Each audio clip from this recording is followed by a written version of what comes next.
আসসালামু আলাইকুম রাহমাতুল্লাহি ওয়া বারাকাতুহু। কাছে দূরে যে যেখানে বসে আজকে আমার এই ভিডিওটি দেখতেছেন সবাইকে জানাচ্ছি আমার পক্ষ থেকে আন্তরিক শুভেচ্ছা ও অভিনন্দন।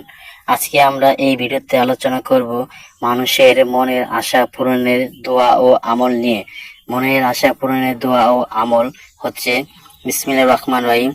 আল্লাহুম্মা ইন্নী আসআলুকা বিআন্নী আশহাদু আন্নাকা আনতাল্লাহু লা ইলাহা ইল্লা আনতাল আহাদুস সামাদুল্লাযী লাম ইউলাদ ওয়া লাম ইয়াকুল লাহু কুফুয়ান আহাদ। আমি মনের আশা পূরণের দোয়াটি আরেকবার বলে দিচ্ছি।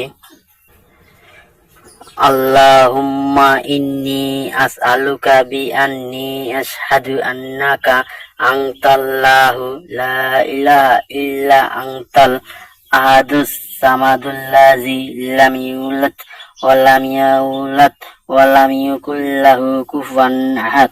এই দোয়াটির বাংলা অর্থ হচ্ছে, যে সত্তার হাতে আমার প্রাণ সে সত্তার কসম, এই ইসমে আজম পড়ে দোয়া করলে আল্লাহ কবুল করেন, যা চাওয়া হয় তাই দান করেন। নবীজি সাল্লাল্লাহু আলাইহি সাল্লাম বলেন, যে ব্যক্তি ইসমে আজম পড়ে দোয়া করেছে, ইসমে আজম আল্লাহর এমন নাম যে নাম ডাকলে আল্লাহ সাড়া দেন, যে নামে ডাকলে সব চাওয়া পূরণ করেন। ইসমে আজম কি? দোয়া কবুলের ইসমে আজমের ভূমিকা অসামান্য। ইসমে শব্দের অর্থ নাম, আজম শব্দের অর্থ মহান বা শ্রেষ্ঠ।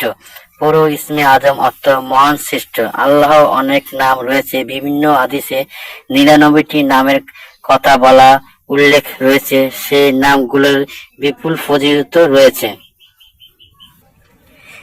এক সময় রাসূল পাক সাল্লাল্লাহু আলাইহি সাল্লাম মসজিদে প্রবেশ করেন, তখন দেখলেন এক লোক নামাজের শেষে এই দোয়া পড়ছিলেন।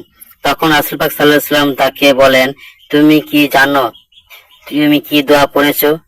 তুমি দোয়া পড়েছো ইসমে আজম দিয়ে, এর মাধ্যমে দোয়া করলে আল্লাহ কবুল করেন। তিরমিজি হাদিস। অভাব থেকে মুক্তির জন্য আল্লাহর কাছে চাইতে হবে। আল্লাহ বান্দার প্রার্থনা কখনোই ফিরিয়ে দেয় না। আল্লাহ বলেন, হে বান্দা, তুমি ডাকো, নিশ্চয়ই আমি তোমার ডাকে সাড়া দেব।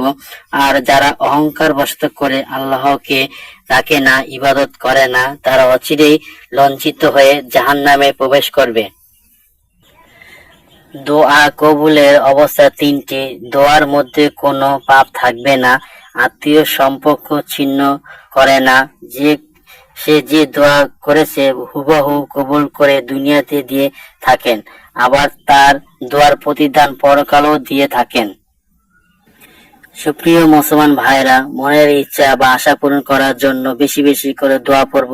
তবে অবশ্যই নামাজ ছাড়া দোয়া পড়লে কাজ হবে না। অবশ্যই 5 ওয়াক্ত নামাজ আদায় করতে হবে এবং নামাজের শেষে বেশি বেশি করে আমরা এই দোয়াটি পড়ব।